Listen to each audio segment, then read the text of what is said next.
Hello again YouTube, and welcome back to Just Get a Tesla. And on today's video I'm doing the longest drive I think I've ever done in my Tesla Model Y.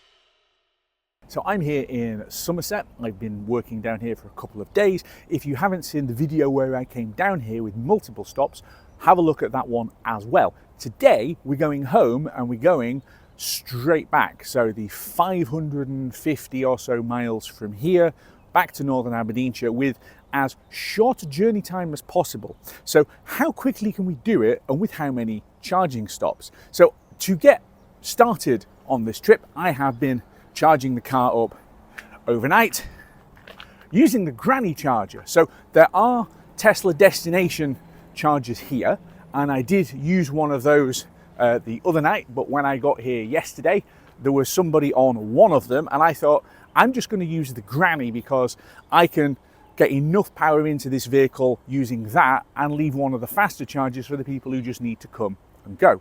So I'm actually on 95%, which is great. And it's telling me that I can go from down here south of Bristol all the way to, where is that? An EV on the move site. I'm not sure why I'd want to go to that one when there's a supercharger at Preston. I see why, because at the moment traffic around Preston is horrible. That will improve as we get there, but basically we can make it to Preston without a stop, and then we have a top up at Greta, and then it's saying Dundee, and then back home again. So it is 20 past 8 in the morning and it's telling me that I'm going to get home at about 10 to 7. Let's get on with it.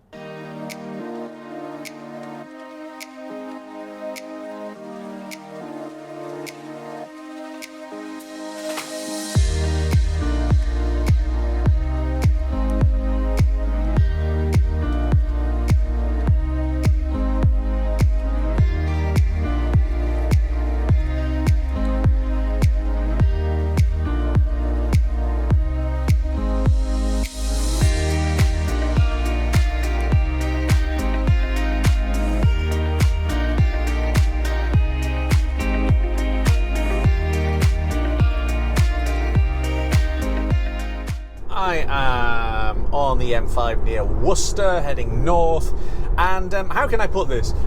Energy use has been somewhat higher than I expected. I was just doing 70, I've dropped it back off to a few miles an hour below that, but in essence, I mean, it's on 344, but it's dropping. So we're burning around 3 miles per kilowatt hour, and that's done something interesting to the plant. So at one point it was taking me all the way to Preston. It now wants me to divert off the M5 a few miles. I mean, what? How far is that? 5 miles or something off route, 6 miles off route, to go to the Hopwood Park supercharger. Well, mega charger, because there's like, I don't know, 40 bays or something ridiculous at Hopwood Park.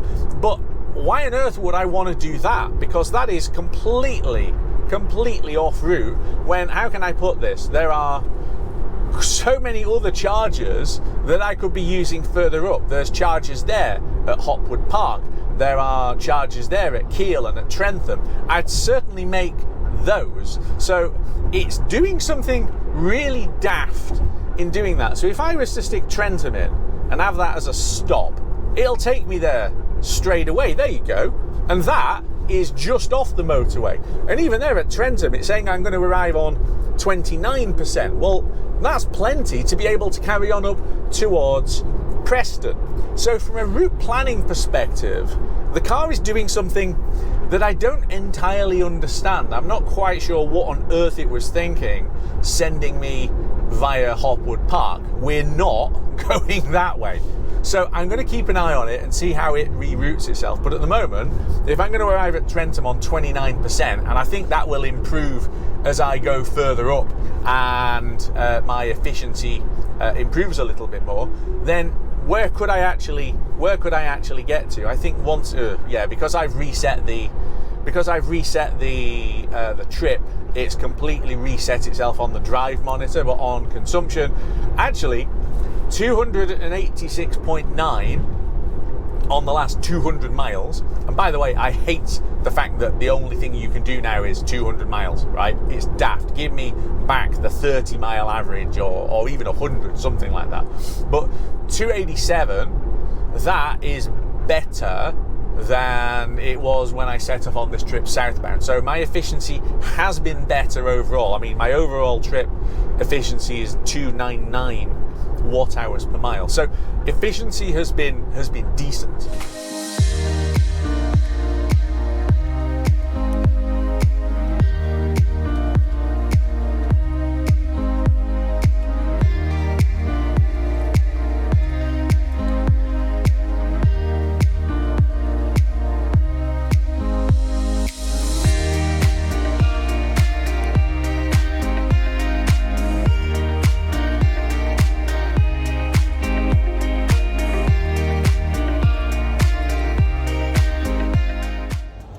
Right, very quick stop. I think I've been here 5 minutes, maybe 7 minutes, something like that. Quick check on emails, a couple of things done. Also, I've had a look on traffic because the car really doesn't seem to want to go up the M6 from Preston, and there seem to be mixed reports as to whether it's closed or not. I think not, but we're going to find out. But we're only getting like 63 kilowatts or something here, so we're not going to stay here very long. We're going to get on with it. Traffic and travel update.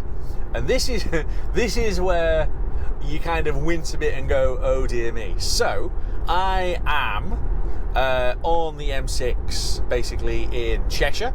So I've gone past Crewe, heading towards like Knutsford and so on.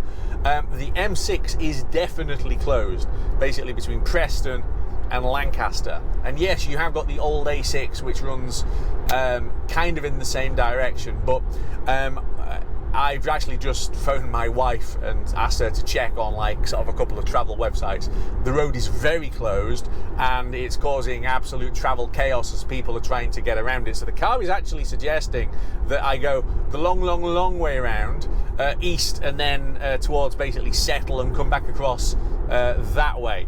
So that isn't ideal. I'm gonna see what my options are, but basically I'm going to stop at the Preston supercharger, which I think is relatively new. It's at a hotel. I'm going to stop there, stick some more power in, and then we're going to have a look at what our choices are of routes. I can think of one other route that I could potentially go, which is quite pretty, although maybe quite slow. So that's basically where I'm at. How am I getting home? Either way, the long trip home is going to get much longer because a rather key strategic bit of motorway is shut. It could be worse. I could have been one of the vehicles that was either in the accident that closed it or that would have been in the inevitable massive queues that were caused by it. So, as always, it could be worse. Stopped at the Preston supercharger here at the Holiday Inn Express, where if you stop here, as the signs now say on the tombstones, you have to put your car registration in, otherwise it's going to cost you a bomb. But these are V4 superchargers mounted at the back of the bay so that the cable will reach basically anywhere around the car. This is how they're supposed to be, unlike some of the other ones at other sites. On a recent video, which was slightly controversial, where I pointed out that if they're at the side of the bay, they don't actually reach all the way around on some of the bigger vehicles. So this is exactly how they're supposed to be. There is also good news, because the M6 has reopened.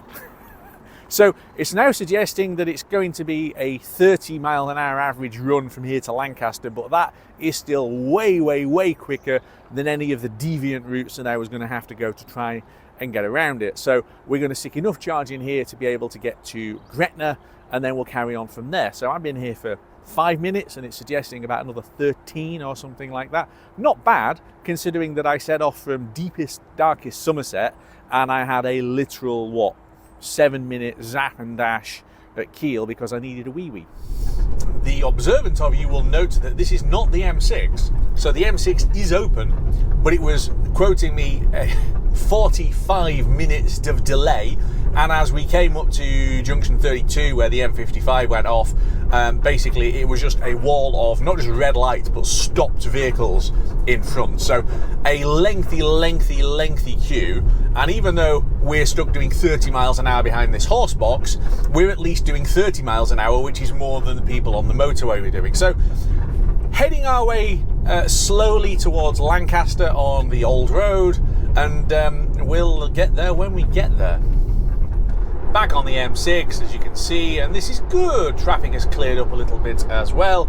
We are still plenty of battery to get me to Greta, and then I think the plan is stops at Greta and Perth, and that will get me home. So it will have been a 4-stopper, but one of those was literally plug in, go to the loo, unplug, and then off we go again. But it still counts. I accept that. Yeah. It's going to be a long trip though, because I mean I have been going now for coming up on 5 hours, and I think there is another 6 hours to run. A long day, but it's quite a long way, to be fair. And yeah, that whole Preston section was just awful, but never mind.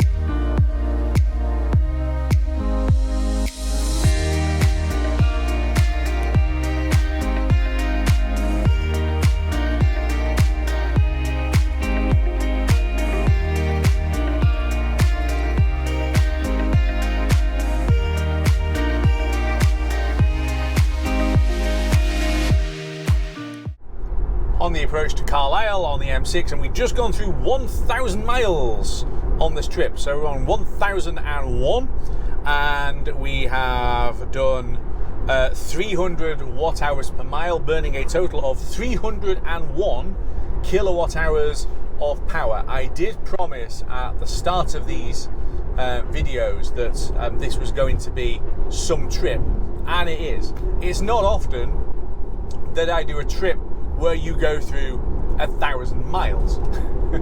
And there's still a few hundred to run before we get home again. Coming up on the stop at Greta, I used to hate coming to this supercharger when there were only 4 V2 stalls. It would always be horrendously busy. And if you were able to get on a stall at all, you were going to be charging at 65 kilowatts. Now it's much better, and hey, we're home. Well, we're not home because we've still got a way to go, but we're back in Scotland, which is always a great thing for me to say. But yeah, this supercharger at Greta used to just be 4 stalls where you were always splitting the charge, and it was always going to be glacially slow.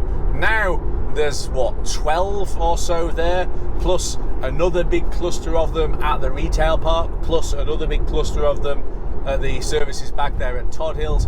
It's a transformational investment that Tesla have made in charging on this section of the route, and it just shows you where Tesla are leading and everybody else is following. Because with respect to it, you've got the likes of Ionity and others, and okay, they install some chargers. You know what, I'm going to drop him behind this truck because I don't know how many other trucks are in front of him, but you've got the likes of Ionity, right, and they install a little cluster of chargers, and I'm sure you could pick another network who'll do the same thing. Okay, look, we've installed 6, we've installed 8. Tesla will go out there now and install 20. There's some sites where there are 30 charging bays, and that's the difference. So, I've made the point about Tesla are free to set their prices, and people like it when they set their prices and they're low, but they don't seem to like the suggestion about Tesla setting prices which aren't. But they really should just be doing what they want. They're investing in these units, and they're effectively giving the electricity away. So just while I'm stood here charging up, it's probably worth noting there are 14 superchargers here at Greta Services, and over on the other side you have got 8 of the I don't actually know what network they are, but they're another network chargers. So 14 on this side, 8 on the other side.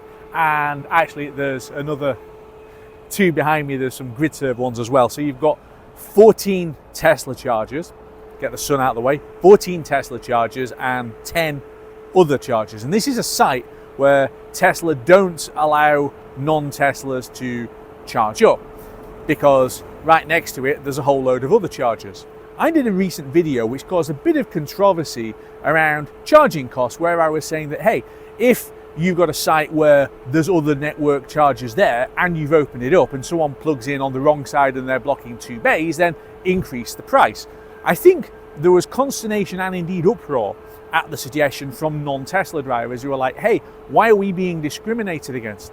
Well, you're being discriminated against here in that you can't use it at all. That's a choice that Tesla have made. Similarly, the charging price here or at the other network sites where you can charge non-Teslas always pay more than Teslas. So again, Tesla are setting the prices, but they're setting the prices usually lower than the other operators. And most people seem to think that Tesla being allowed to set prices is a good idea, unless of course it's a price they don't like, at which point they start screaming about me.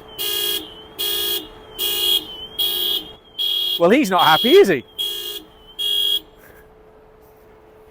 As I was saying, people seem to like it when Tesla set prices which are lower and then start screaming the word discrimination if I suggest that they set prices which are higher. I honestly don't quite get this argument. Someone even called me a snob. Do I sound like a snob? All I'm saying is that Tesla are spending the money putting these things in, as are these other guys. Everybody sets the pricing as they see fit. Why don't Tesla set slightly more sensible prices to stop the bays being abused, such as, say, the Trafford Centre chargers, where a fleet of DPD vans seem to block the thing all day and all night? Wouldn't everybody be happier if Tesla set a higher price for vans at that site to dissuade them from doing it? Come on, let me know in the comments.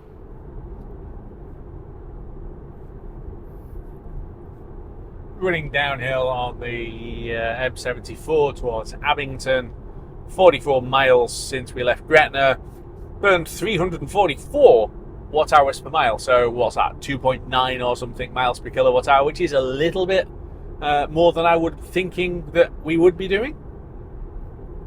But then again, it's extremely hilly, this section. We drive through the southern uplands on the motorway over Beatuck Summit, so we've kind of done some climbing and now we're zooming back down the other side, but making decent progress. And I do say making decent progress because it has just gone through 7 hours since I left this morning. So I've been on the road for 7 hours. We've had a couple of stops. I'm still very comfortable.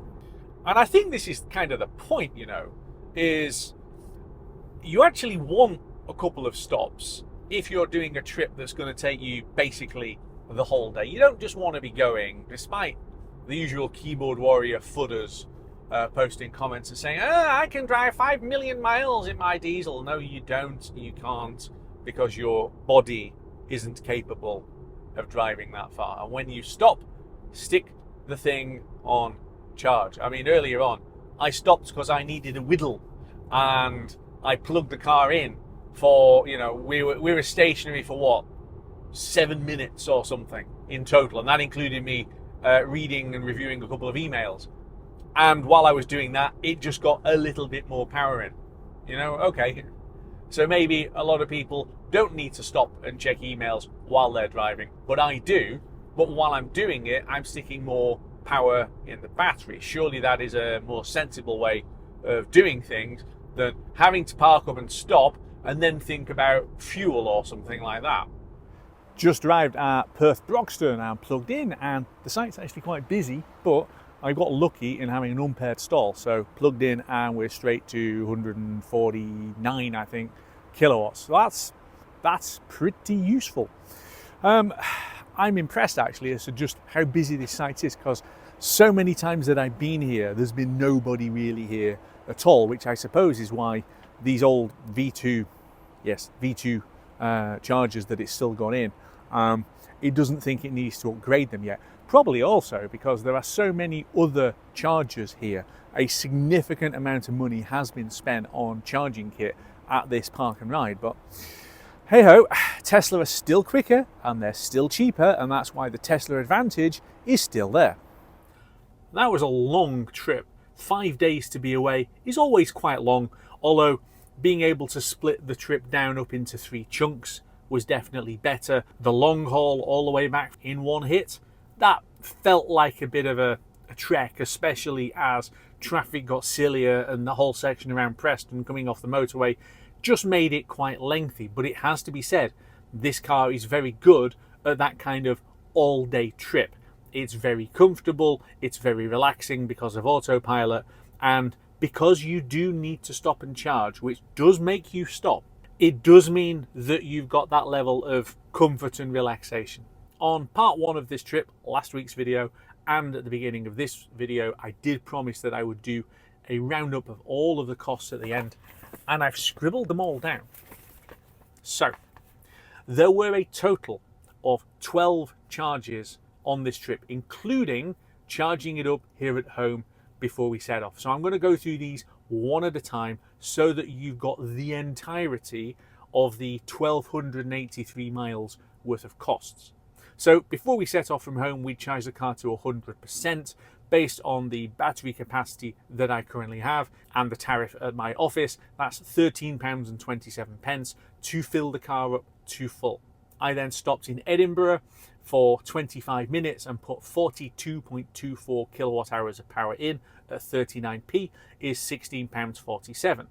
We then charged up overnight at the hotel in Stockton-on-Tees. That was 54.89 kilowatt hours at 25p, so a total cost of £13.72.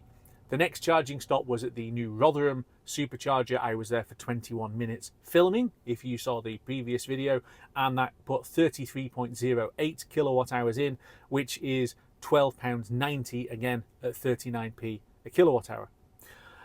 On to day 3, and the first stop was at Frankley Services on the M5, 20 minutes of a stop, 38.05 kilowatt hours went in, and again, at their price, that was £14.84.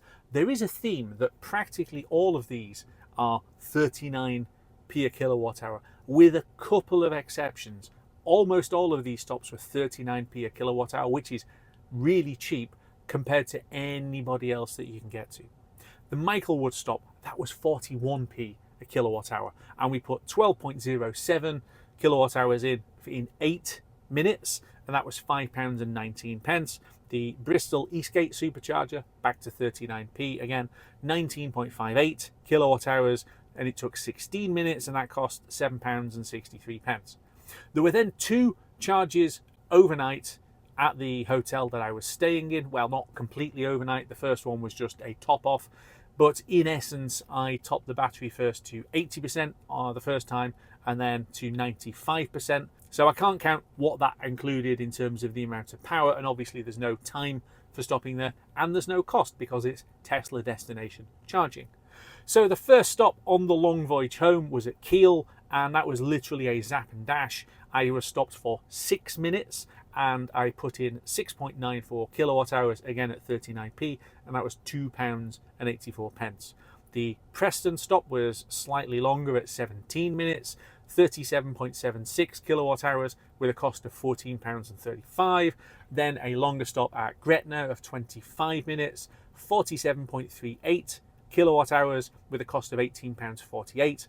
And then the most expensive of all of them at Perth, where you were on to the peak rate in those 4 hours of the day when Tesla charged a whopping 48p. So that was 46.16 kilowatt hours. It took 24 minutes and cost £22.16. So the entire trip, 1,283 miles, it cost me £141.85, or 11.0 pence per mile. That is cheap. I know some people will say, that sounds like an awful lot of stops. But remember, I've got 3 lots of stops there at a hotel, and one of them at home before I've even set off yet. A couple of the stops, specifically Kiel and Michael would were literal zap and dash stops where I needed to check an email. I'm pulling in off the motorway. I might as well plug it in while I'm checking the email and having a wee. Those don't really count as charge stops. It doesn't matter what engine I'm driving. I still need to stop because I'm human. So this is the point. If you've got an EV, you plug it in when you stop, and then when you're ready to go, you unplug it. Or in this car, with Tesla superchargers, so often is the case, the car's ready to go before I am. Let me know in the comments what other races against time you've had driving your EV, especially Tesla, especially superchargers, or if you're, I don't know, you're in an 800 volt architecture Hyundai and you manage to get 350 kilowatts on one of these new Ionity units. Fantastic. Tell me about it. Does it go quicker than you can? And on that sporty and racy note, we'll leave it there. Thanks so very much for watching, and I'll see you back here very soon on Just Get a Tesla.